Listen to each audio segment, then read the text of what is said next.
Hey, what's up? Welcome to another episode of Lay Table. Today we have none other than Tim Hudson joining us today.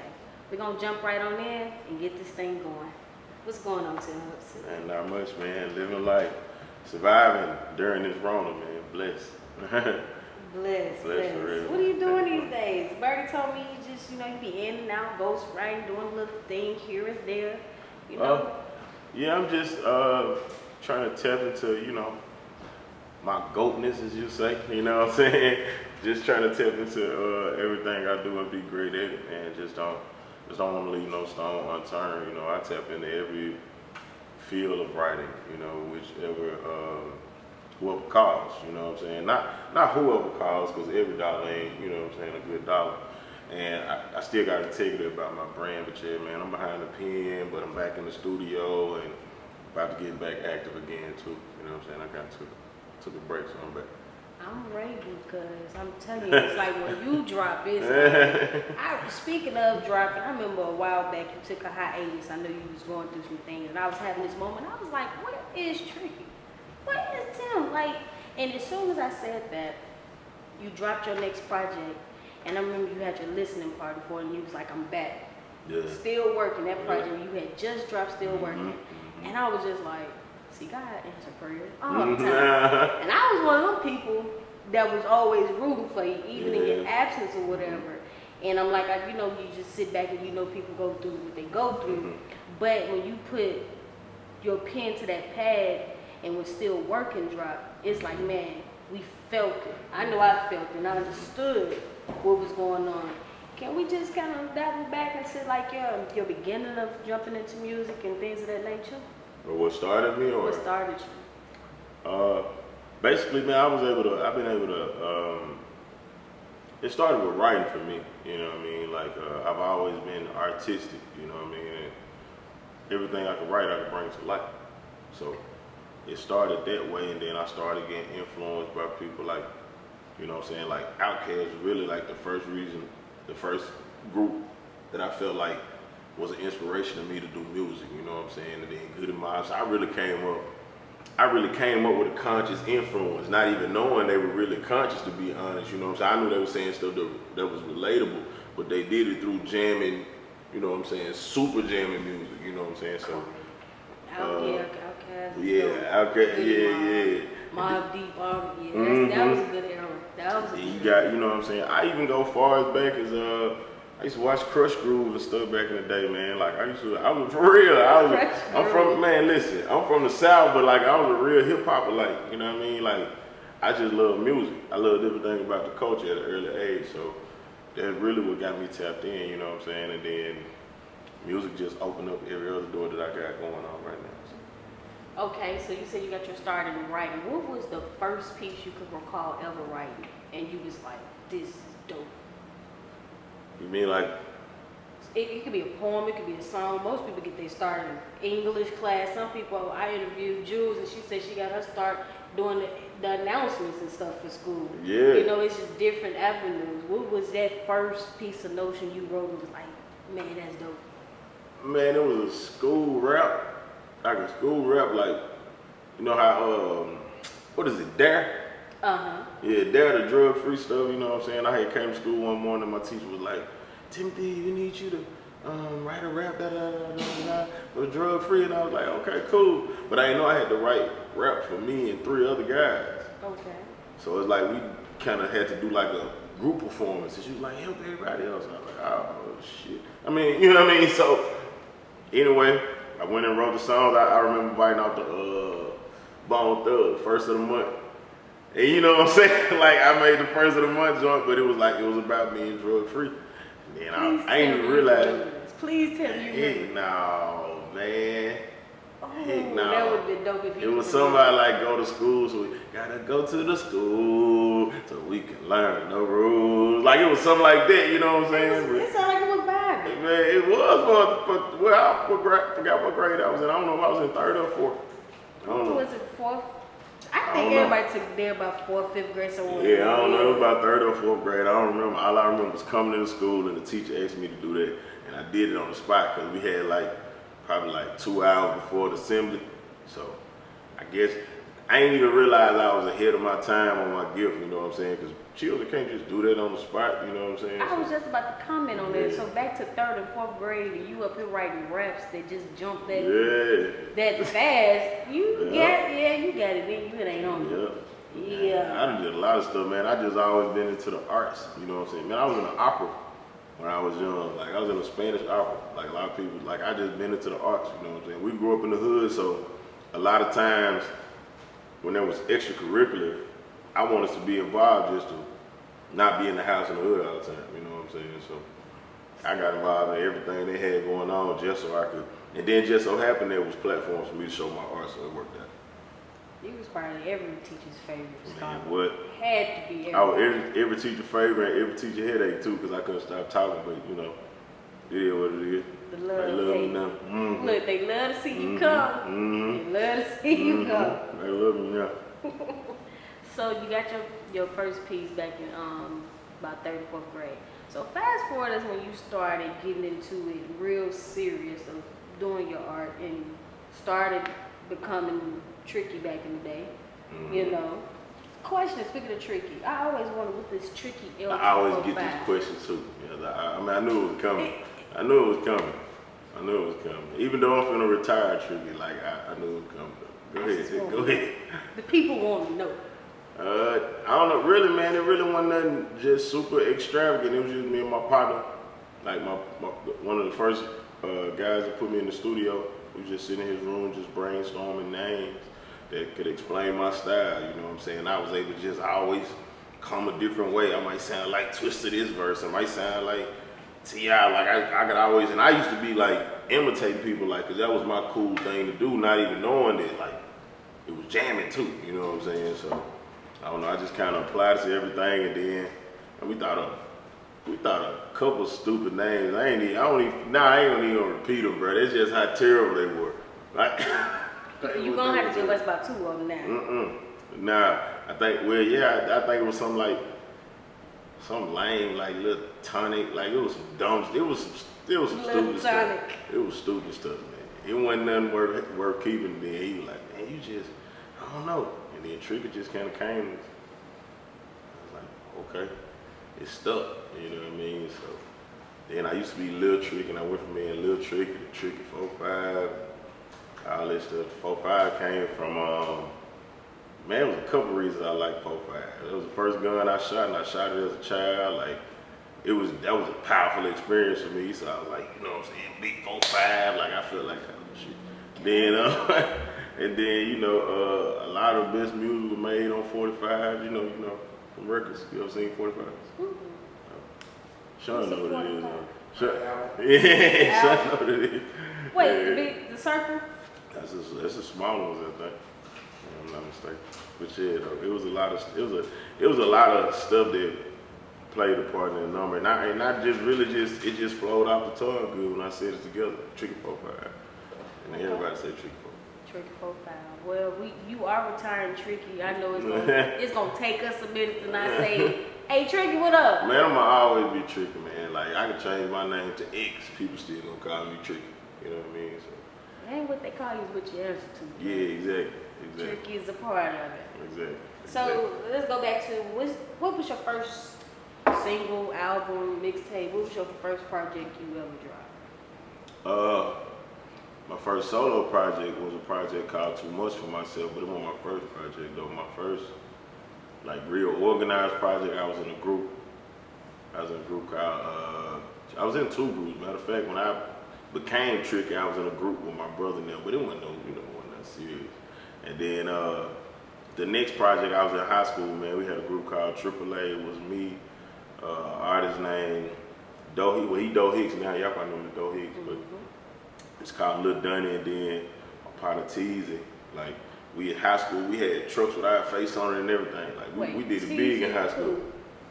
Not Teasy, nah, not that Teasy. I know he wasn't a rapper. Nah, not that Teasy. I was gonna say we had to put up archives. Yeah, but that really showed me a different side of music because we were actually on a real grind in high school. You know what I'm saying? Like we were going to Q Delta in our trucks, like dumping CDs. We in malls everywhere. Like we really did book bag grind, you know what I'm saying? So when I saw that working, I used to leave home with no money, but I have 50 to 100 CDs. I ain't never come home broke, you know what I'm saying? So I was making money, name was getting out there, so a lot of people knew me from that CD. So when I did my first CD with myself, what's so crazy, man, my first project, I produced it. I produced most of the beats on it. Of course, I wrote and performed all the songs, but it was just like, that's when I was in real grind mode, you know what I'm saying? I wasn't worried about what nobody thought. It was just me and my, and then what's so crazy, how I started making tracks, when I started making tracks out, a lot of artists use it today. It's a keyboard called a motif. You know what I'm saying? Like a motif is like a big dog keyboard, you know what I'm saying? I had a Motif 6 and I started making tracks out there. I produced my whole first project. Then I would just go to work with my project. I was selling the group CD, but I'd be like, man, you know, you can get my, you know what I'm saying, my other project for another $5. You dumping that off too. So it got to the point to where people were just saying, man, they come to me talking about a song from the group project, then talking to me about a song from my original project, my personal project, so everything just worked out. What year did you drop that? I don't even know, man. Cause I was in high school now. Probably been like 05, 06 or something like that. Okay. Back in the day. I came down in 07, so I got introduced. I can't remember the first project, but I remember the first place seeing you perform. It's Dream. Yeah. I remember Dream seeing you perform at Dream, and I want to say it was you, Slim Push, and somebody else that night. Mm-hmm. And I was just like, this man talking about something. Yeah. I've always learned, and always admire about your craft is you're a conscious person. You're always talking about something that makes people think, and I can visualize it. Right. What you're talking about, like I can sit here and listen to your song and put a video together in my own head. Right. You know, I'm like, wow, I can see it from beginning to end. And that's what music is supposed to be. Like a lot of people forget that rap is rhythm and poetry. So it's like, if what I say on this music don't make you put a picture in your head or paint the story in your head, it's like, what am I really saying? You know what I'm saying? I just feel like whenever you open your mouth, you need to have something to say for it. You know what I'm saying? So that's just how I move with my music and everything I do. I try to. Yeah. Well, from the good listening ear and the good fan and admirer, Yeah. I that's appreciate you. that. That's I appreciate that. Let's jump fast forward to one of my favorite projects. We touched on Still Working earlier. Mm-hmm. So from the beginning up until your still working process, how do you think you developed to become crafty or better with your craft? And even to your current projects, just what is your method of just getting there better and better each time? Honestly, my still working was my method. Like my still working was like my projects that I would do, like I call them jacket for beat projects, you know what I'm saying? Like I find industry songs and I would always want to make it my own, you know what I'm saying? Like I always try to compete with whoever put the record out. Like if this was a big record, if this was a hot record, like how would I sound on it? Because the still working that you referring to, it was actually a still working before that me and T. Lewis put together, you know what I'm saying? Like a couple years ago. It's kind of hidden under the pyramids right now, you know what I'm saying? It's probably ancient history, but you know what I'm saying? That was like, I would do still workers to showcase my versatility, you know what I'm saying? Because a lot of times when I was looking for production around here, or if I was making it myself, I would be confined. And a lot of people don't realize, you know, sometimes when you're in a certain region, you can get confined to a certain sound if the producers aren't hip to music in general. Like you got a lot of people that make beats, but then you got some real producers, you know what I'm saying? So not knocking nobody, but at one point in time, you know, it was just a lot of beat makers, you know what I'm saying, around here. And they were making dope beats, but a lot of my best work was coming on music. So I would go on YouTube and I would just find like, you know, musical tracks or something like that, and I would make songs out there, but then I would be ready to throw them away. But then one day I decided, I'm like, man, I'm just put a mixtape together with it. And you know what I'm saying, that's how Still Workers came about. Got you. So where do you see the music industry in Jackson going with your experience and your days in and out of the business and doing what you do, what do you see it going in the next? I like to say 5, so let's say 3 years.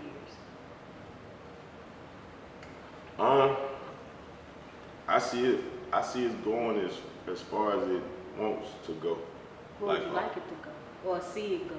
Maybe I would like for us to have a real run. You know what I'm saying? I would like for us to have a real run to where it's artist after artist after artist coming from here on a major scale. You know what I'm saying? But I think in order for us to do that on a major scale, we have to learn how to do it properly on an independent scale. You know what I'm saying? Because if you do it right independently, it's gonna look major anyway. You're gonna make the majors pay attention. And I think a lot of times when we hear major, we always associate that with a deal from a label or corporation. But honestly, when I say major, if you can drop a project and at least 10,000 people buy your project every time you drop, you major. You know what I'm saying? And I feel like the only way to get to that point is to really move strategically with your music. You know what I'm saying? Like a lot of cats around here have dope music but don't have PR. You know what I'm saying? A lot of cats have dope music but don't want to spend the marketing dollars. You know what I'm saying? Y'all hear that? You know what I'm saying? At the end of the day, if you're gonna be an artist, you kind of got to pick your side. Like if you want to be behind the pen, stay behind the pen. But if you want to be the artist, you got to invest in yourself. Anybody out here thinking they gonna really make it for real and not put no real coins on it, it's just, you know what I mean? I ain't saying it's a waste, but in order for this to go to the next level, you're gonna have to pay it forward. You know what I'm saying? So I have to put them coins on it. I couldn't agree with them more. Couldn't agree with them more myself. That's one of my observations, I would call it, is sitting back. And I know like Mississippi is the background and the backbone of a lot in history, from music to the culture to the way we live into this country. And I always feel like it's overlooked. Me not being an original native of Mississippi, but been here for so long, I always say, we just need more support from each other, and we need more knowledge in order to accelerate to a better level and excel to a higher level. And what I learned over the years is it's not much teamwork. And I'm trying to figure out, does anybody else think that? Or if it's not enough teamwork, how can we build up better teamwork to build up a better career for everyone? Well, me personally, I think it's teamwork. I just think at the end of the day, this market, this is just my honest opinion, but I don't really think this market is set up to push urban music forward as much as it's set up to push Southern soul or gospel or something like that. You know what I'm saying? Those genres, they win out here all day. But we talk about urban music. This is Mississippi. You know what I'm saying? It's not a mega for, you know what I'm saying, urban music. Like not a lot of big artists can come down here and break, you know what I'm saying, music down here. If a record gets hot down here, yeah, it gets super hot down here. I've seen records get super hot down here, but it's like, it's down here. You know what I'm saying? And it's like a lot of cats really never make it because they never get out of here. You know what I'm saying? And then one of the strongest things I've seen from experience when it comes to making it to the next level is relationship building. And honestly, I've seen a lot of artists mess themselves up because they don't know how to build them properly. So a lot of people fail to realize they play a major part too.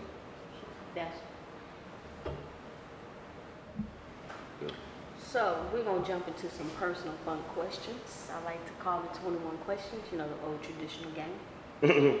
So hope you're ready. She said personal fun questions. Uh-oh. Personal fun questions. Get to know bullshit. you all. Okay, let's go. Intimate level. Let's go. So tell us one detail people would never expect about you. Some you may be interested in, some you secretly know how to play, you endure, maybe your favorite snack. Just I watch cartoons every day.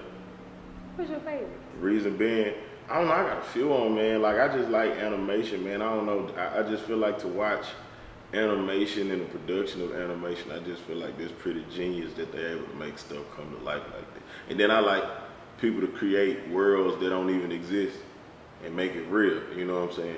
And then, with cartoons, I don't know, it kind of give me peace because, like, no matter what happened to that cartoon, they're going to be back the next day for the next episode.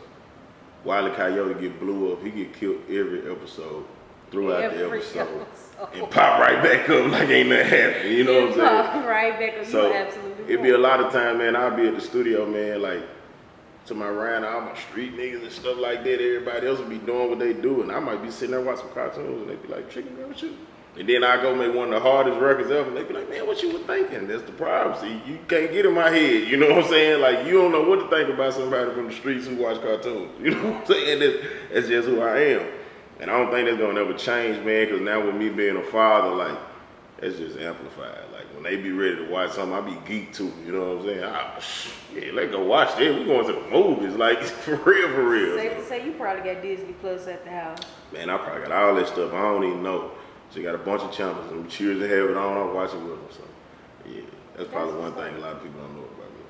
You still get up on Saturdays with that big old bowl of cereal and watch your cartoon? Man, I ain't did it in a while, but I'm all for it any day. Like, any day. I get up with it. I'm talking about, I just finished off a fresh box of Apple Jack. I'm with it all day, every day. What milk you use? Almond milk, man. Almond milk. You know what I'm saying? Look at that milk on that one. Yeah. Yes. Almond milk all day, yeah. So tell me about one of your favorite spots to eat in Jackson. Of all time, if it's still existing or not. Man, I ain't gonna even lie. There's a few of them. But off the top of my head, Johnny T's got this catfish and grits. Ooh. Johnny T's. Johnny T's hard. Josephine's hard. You tried the henny chicken?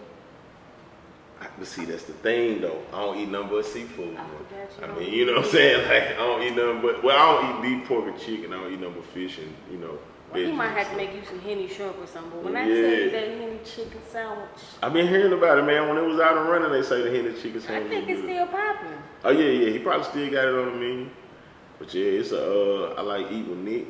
Whenever he drop on, you know, Eat with Nick. I actually used to work with Eat with Nick for a minute at a restaurant, and I knew then, I said, he can throw down. Yeah, he can really throw down, man. It's a few local joints, but I ain't gonna even lie. A lot of the best spots I like to eat at is the folks you really gotta pull up on, or they can pull up on. You know, I don't know. I like that homegrown. You know what I'm saying? Like, it's cool to go to a restaurant, but if I see, you know what I'm saying, so and so making plates, you know what I'm saying, and I know they do it every day, you know, I don't know why, bro. It kind of keep me, you know, back at the crib when I can actually go pull up on somebody and patronize them that way, you know what I'm saying? It kind of give me that feel, you know how we used to be at church where you buy the plates and stuff like that to support, you know what I'm saying? So, I don't know. And then a lot of times that be the best food. Like, prime example, like I was saying, Eat with Nick, I found out about him just watching him post on Instagram. So I'm like, boy, whatever, yeah, I'm pulling up. So, right. Yeah. I always believe in, you know, it's just my opinion.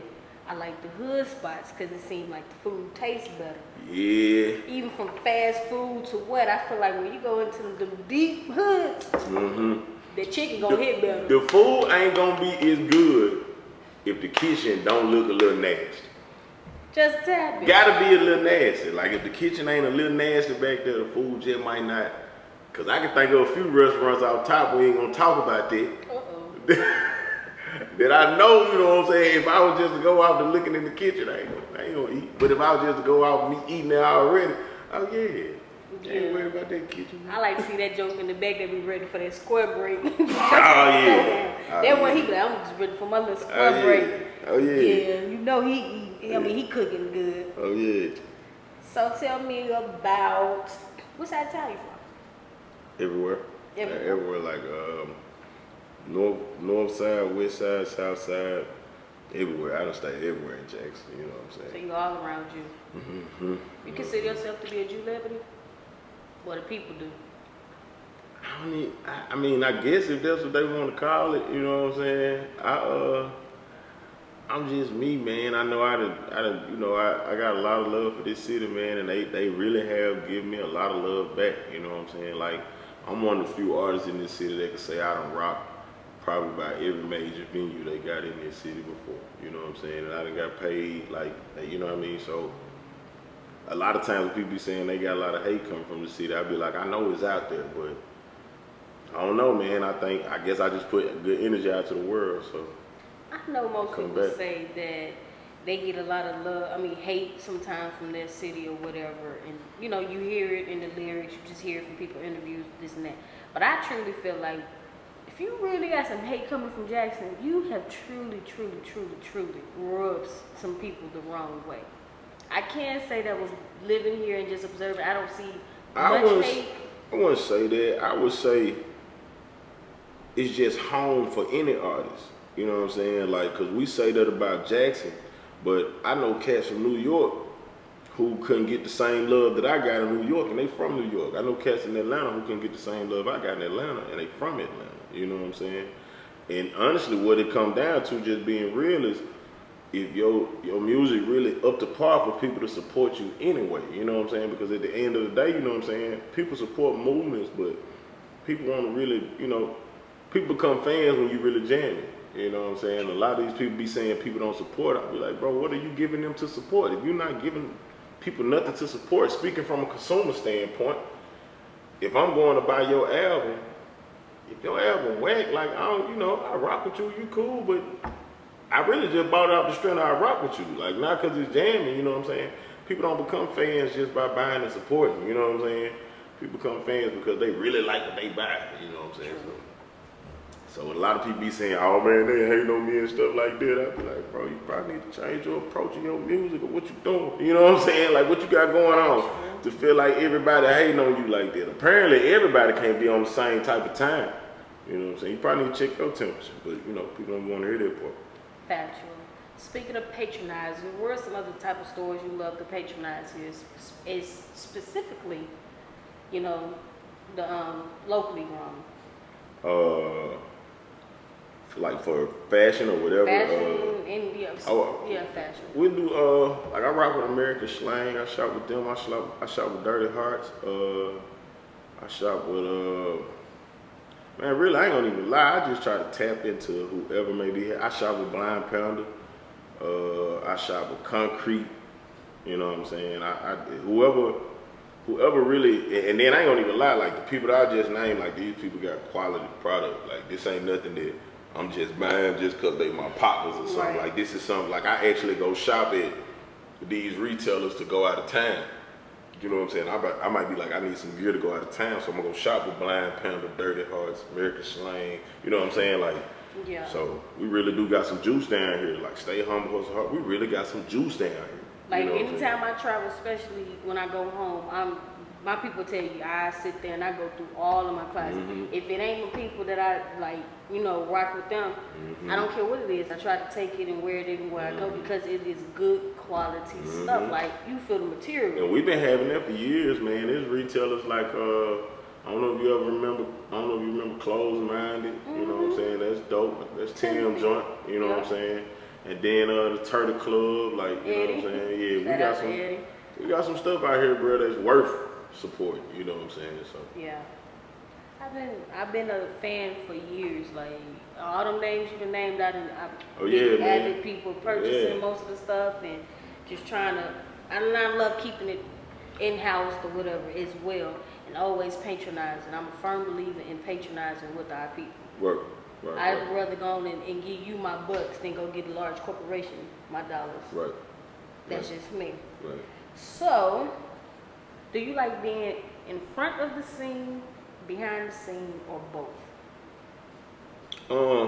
Both. Cause I'm like an ambivert in real life. I don't know if you know what an ambivert is. It's just like half introvert, half extrovert. You know what I'm saying? But I'm the type of person, man. I know a lot of people don't fuck with a lot of people. You know what I'm saying? But a lot of people don't get that energy from me because when I go out and I see people, I'm gonna shake hands, and it's genuine love in that moment, but you can't come back to my house and sit down and watch TV with me. You know what I'm saying? That's just being real.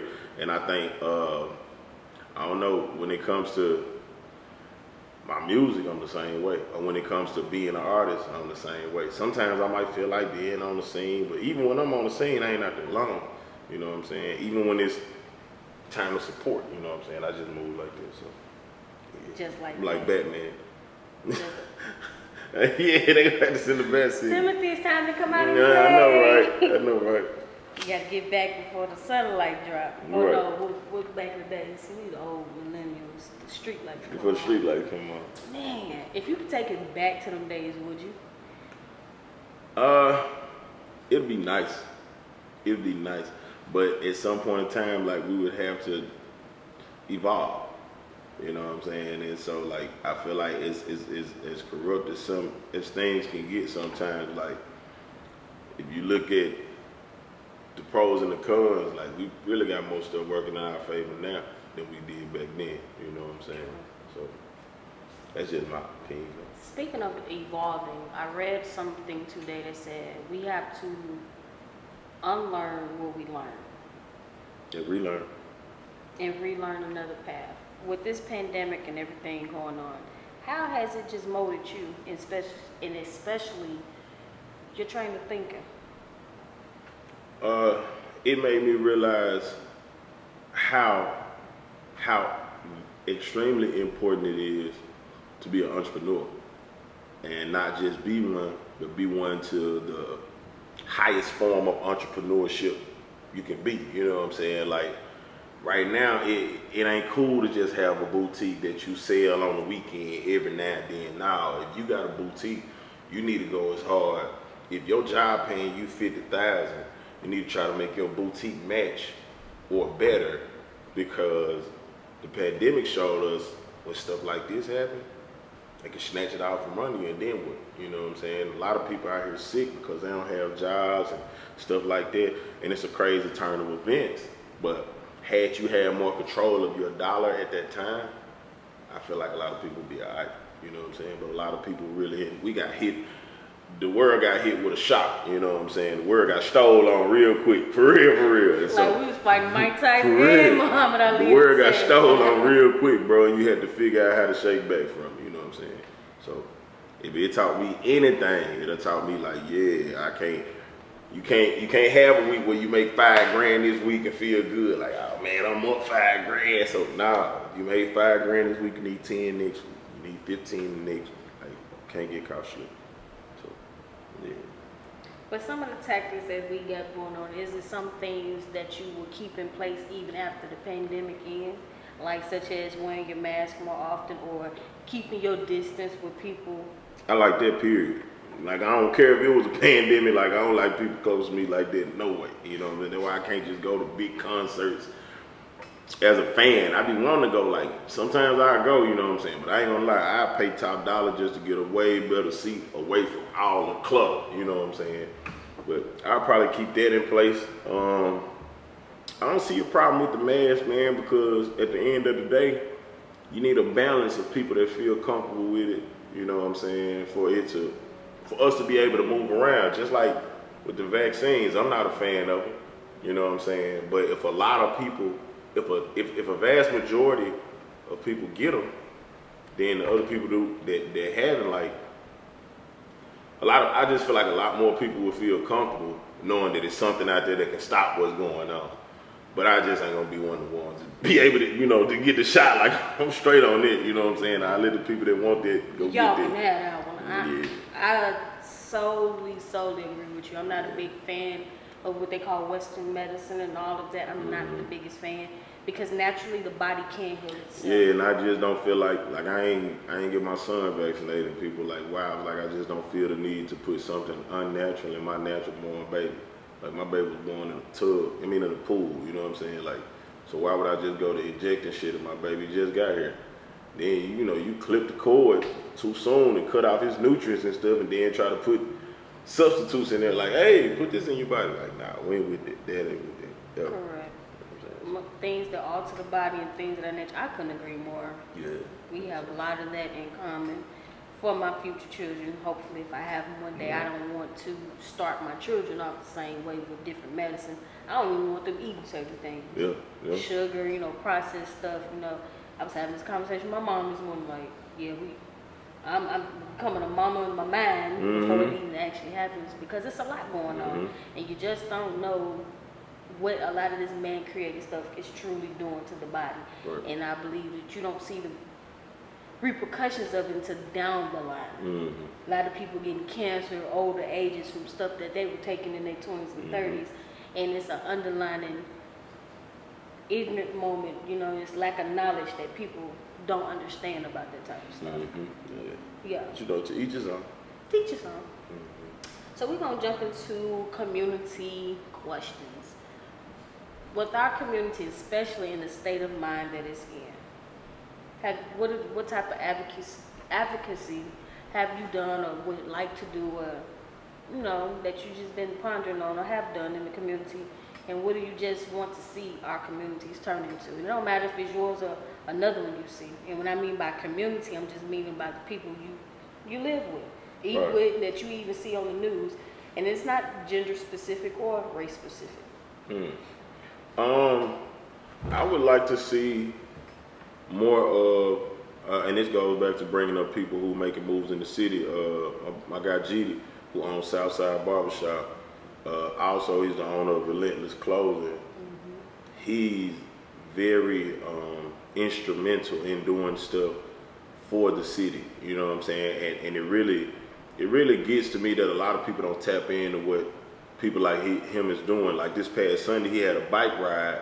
You know what I'm saying? Just for some good vibes, some good peace. Like, when the last time somebody rode a bike, you know what I'm saying? He always throwing peace rallies. He always having school giveaways.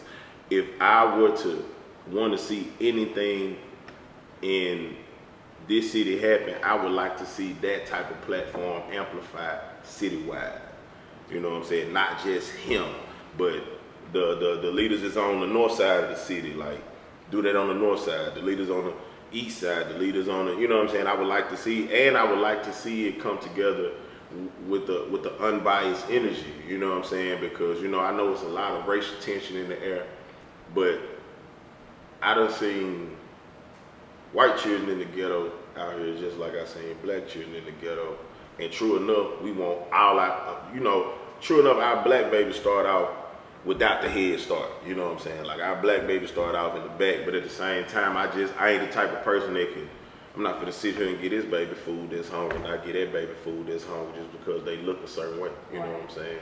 So if I would like to see anything happen in the city, as far as the city, the betterment of the city, I would like to see that type of platform amplified. Like, a lot more community service collectively.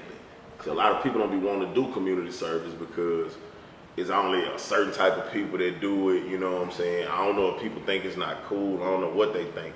But at the end of the day, we can't live in this city and not want to beautify it and protect it, you know what I'm saying? So I couldn't agree more. So tell us, okay, we're getting outside the community. So tell us, what are you doing these days? Just what are you doing? Man, really, I'm just at a point where I'm trying to make everything work that I think of. You know what I'm saying? Everything that I think of, I'm trying to bring it to life. Like, any idea, I don't care what it is. If I wake up one morning and be like, man, I'd love to have a new chicken spice to go on my chicken. Even though I don't eat chicken, but this is just an example. It'd be like, if I want a new chicken spice to make, because I'm tired of this one, you know what I'm saying? I'm gonna go make my own chicken spice. I'm gonna go hard at it, you know what I'm saying? I'm just trying to do whatever it takes to keep everything rolling. Not just that, but I want to be able to bring everything I think of to life. Okay. So musically, everything I think of and bringing it to life.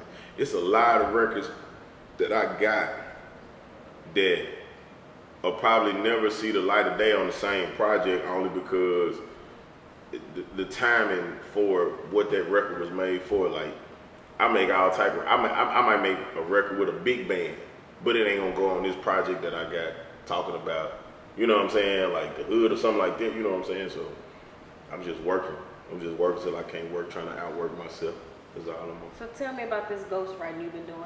Like, you've been in heavy with that lately. Yeah, because at the end of the day,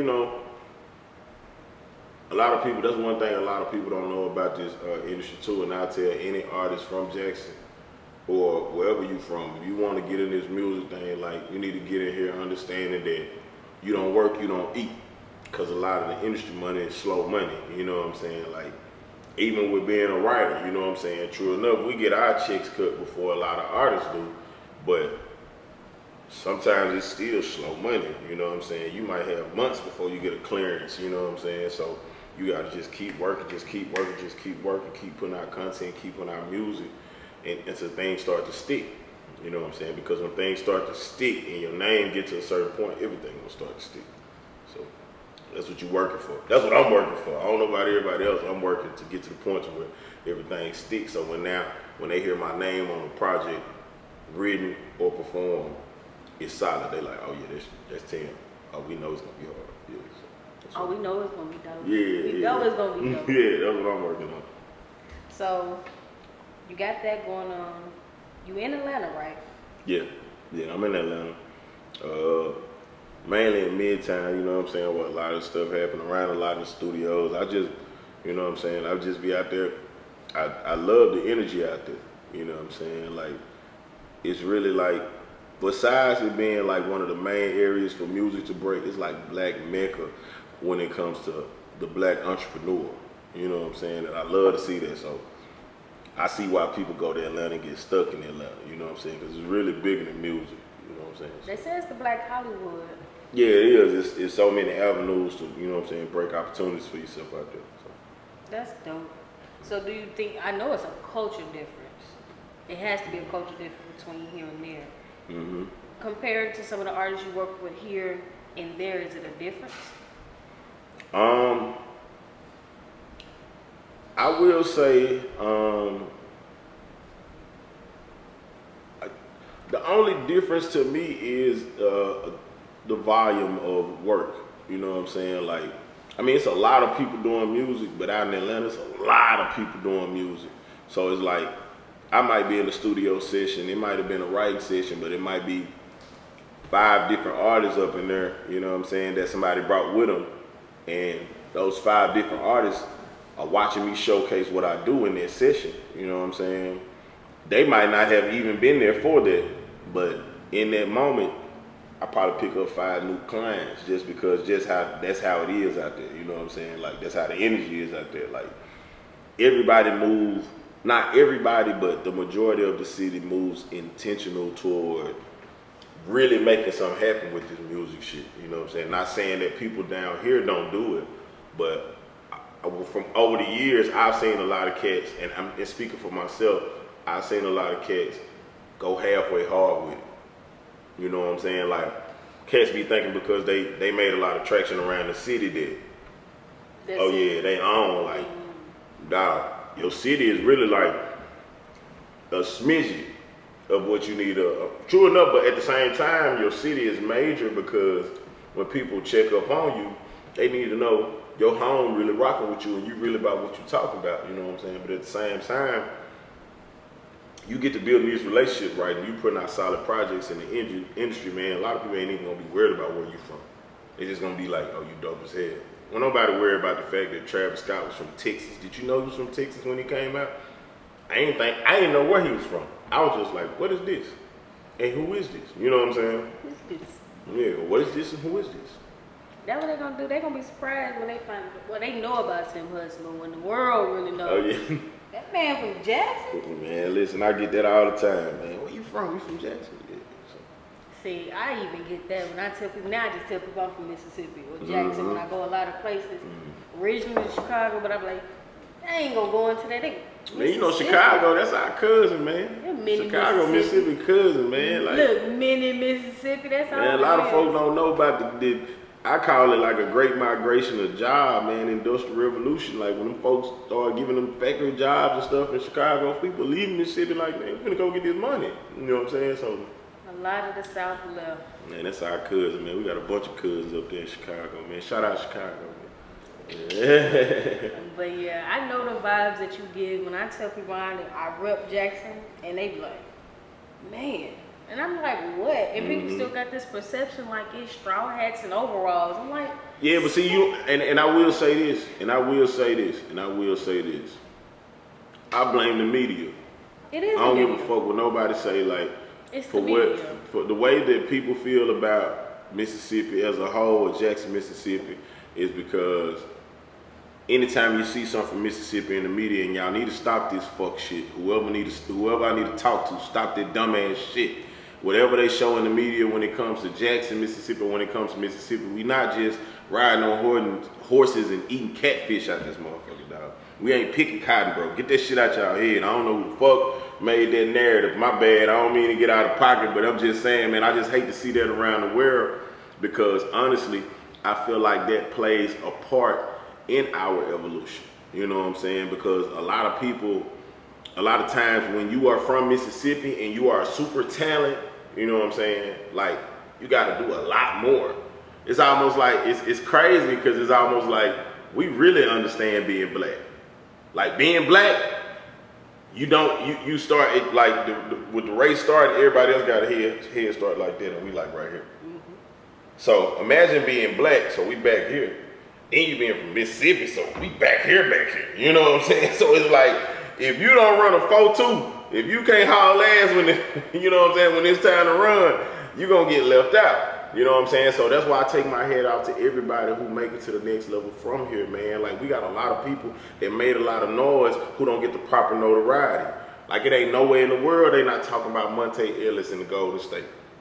You know what I'm saying? And they were talking about, you know what I'm saying, Steph Curry. It ain't no way in the world they talking about LeBron James and don't mention Mo Williams, who was right beside him in the playoffs. You know what I'm saying? Like, I be like, bro, ain't no way they talking about the Lakers and, you know what I'm saying, Lindsey Hunter got rings with these people. Like, these people from this city, you know what I'm saying? I got a little bro, you know what I'm saying, right now, Breeden Speaks play in the NFL. You know what I'm saying? Like, it's a lot of people from here that are big names, and it's like, when we go to other markets, it's almost like, damn, bro, I gotta try this. It's hard to show you I'm this good. Bro, I'm on the fucking All-American team. You know what I'm saying? That ain't enough. You know what I'm saying? You can be All-American and everything. They still gonna be like, oh, we from Mississippi.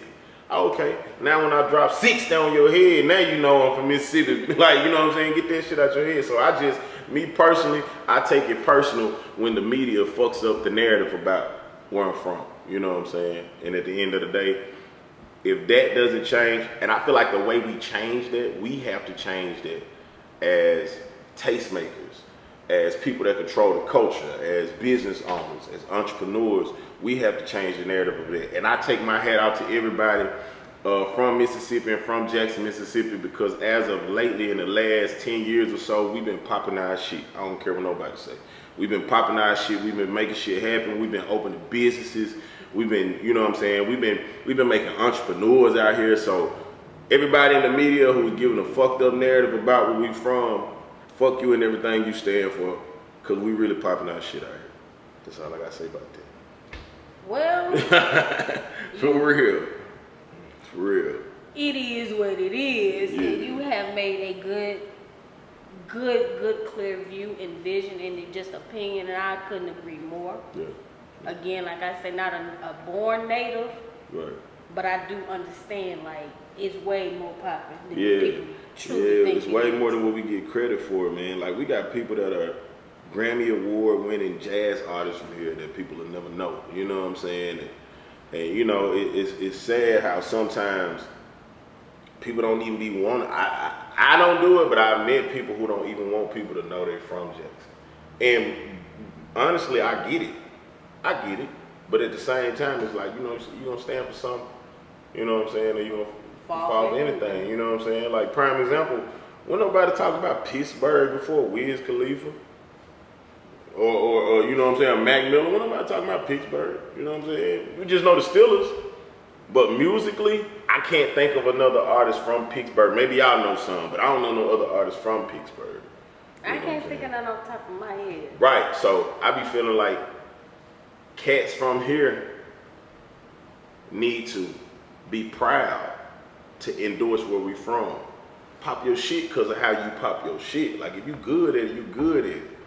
You know what I'm saying? You didn't hear Malik Newman saying, you know, I dropped 60, but I'm from Mississippi. Fuck no, nigga, I dropped 60.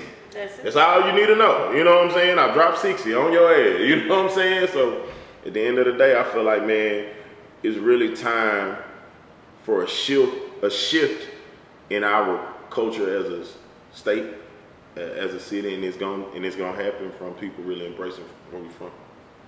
You know what I'm saying? I'm just glad to be on that wave because we are moving in the right direction. Oh yeah, it's about to happen, man. I'm talking about my light skinned big nose ass. Like I'm finna make this shit happen, dog. Like whatever I gotta do, man, because it's too much juice down here. Like honestly, if I end my career on the executive side of the ball, or just a facilitator to make sure a lot of the businesses and stuff from here really become successful, I'm with it.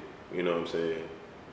At the end of the day, because I know this, once you bring Once you bring a different type of culture around here, you're gonna bring a different type of dollar around here. When you bring a different type of dollar around here, you're gonna bring a different type of funding around here to improve this city. You know what I'm saying? So, and that funding can go to housing and everything. Like a lot of these major markets, they make it because they got entertainment dollars and shit coming in to help fund the infrastructure of their cities. We don't have that here, but I feel like we can have it. I just feel like we gotta be strategic. Everybody from Jackson, Mississippi, embrace what the fuck you do, embrace who you are. Don't change it for nobody.